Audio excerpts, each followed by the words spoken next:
आज दिनांक को दोपहर तकरीबन 4:30 के आसपास नगर के आम वांशितों द्वारा पहलगांव में धर्म पूछ करके की गई बेकसूर हिंदुओं की निशंस हत्या के विरोध व पाक को अपूरणीय क्षति पहुंचाने वाले सेना के सम्मान में प्राइमरी स्कूल से सिंचाई विभाग स्थित कार्यालय विशाल तिरंगा यात्रा निकाली गई, जिसमें देश की सेना के पराक्रम की याद करते हुए जय हिंद जय वंदे मातरम के नारे से गुंजयमान हो गए।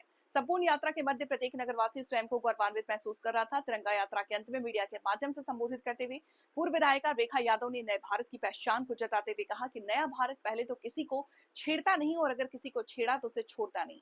आज सभी ने देश के विश्व सर्वोपरि प्रधानमंत्री माननीय दामोदर नाथ मोदी विपरीत परिस्थितियों में खुली छूट देने का स्वागत किया।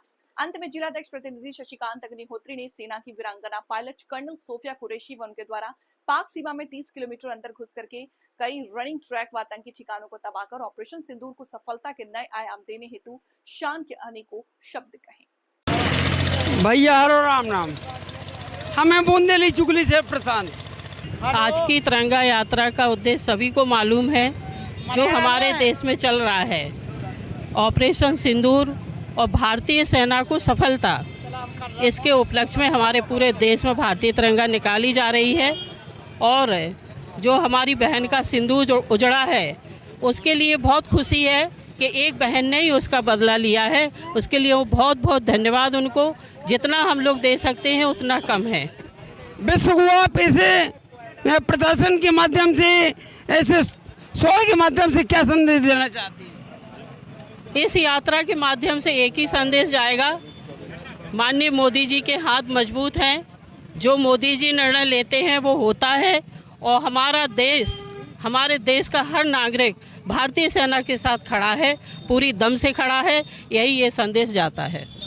आप आज की यह तिरंगा यात्रा हमारे देश की तीनों सेनाओं के सम्मान में निकाली गई थी और आपके चैनल के माध्यम से मैं कहना चाहता हूं कि हमें गर्व है अपनी सेना पर, हमें गर्व है अपने भारत देश पर और यहाँ की तीनों सेनाओं पर कि निश्चित रूप से जिनके ताकत के साथ, जिनके विश्वास पर हम पूरे देश के एक एक व्यक्ति पूरी चैन की नींद सोते हैं, अपने यहाँ घर पर सोते हैं और वो निश्चित रूप से बॉर्डर पर हमारी लगातार रक्षा कर रहे हैं। मैं नमन करता हूँ उन्हें, मैं उनको प्रणाम करता हूँ, अपनी पूरी तीनों सेनाओं को कि निश्चित रूप से लगातार जो ये विश्वास जिन्होंने पूरे विश्व में ये दिया है कि अब भारत वो भारत नहीं रहा कि किसी के सामने झुक जाएगा। अब अगर कोई आँख दिखाएगा तो उसको निस्त नाबूद कर दिया जाएगा और ये पूरा काम हमारी देश की तीनों सेनाओं ने यह करने का काम किया है। और मैं आपके चैनल के माध्यम से कहना चाहता हूं कि ये हमारे देश के यशस्वी प्रधानमंत्री जी को मैं भी बहुत धन्यवाद देना चाहता हूं कि जिन्होंने सेना को यह कह दिया था कि आपको फुल खुली छुट्टी है, जो आप कर सकते हो वो करिए,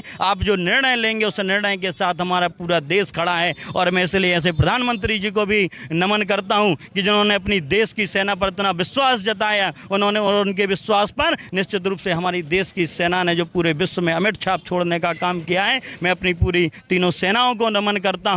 कुरैशी जी को जिन्होंने लगातार सिंदूर ऑपरेशन को बहुत बेहतर ढंग से संचालित करते हैं और उसको पूरे ताकत के साथ सफल बनाया है। मैं पूरी सेना का पूरा आज का यह पूरा बड़ा मलहरा नगर ने उसी उद्देश्य को एक जन जन तक यह संदेश पहुंचे कि हमारा जो सिंदूर जो ऑपरेशन हमारी सेना ने चलाया था वो किस तरीके से सफल हुआ है और यही संदेश आज हमने पूरे नगर में देने का काम किया है। बोलो वंदे मातरम, वंदे मातरम, वंदे मातरम। बुंदेली चुगली से प्रधान जी की रिपोर्ट।